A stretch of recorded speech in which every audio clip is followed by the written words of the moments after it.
ফালাকাটা কলেজে ছাত্র সপ্তাহের সমাপ্তি অনুষ্ঠানে মাতিয়ে দিলেন পড়ুয়ারা। গত 2রা জানুয়ারি থেকে শুরু হয়েছিল ছাত্র সপ্তাহ।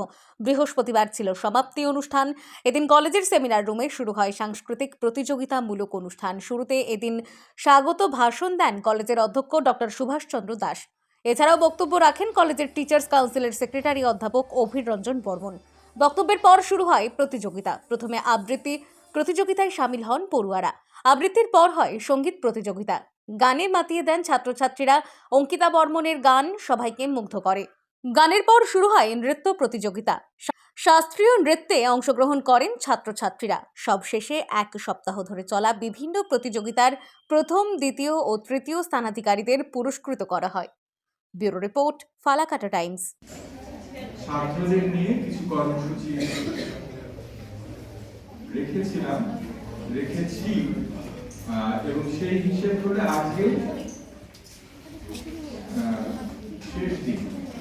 আজকে আমাদের কিছু আকর্ষণীয় বিষয় আছে। রিসাইটেশন, সং, ডান্স, আবৃত্তি, গান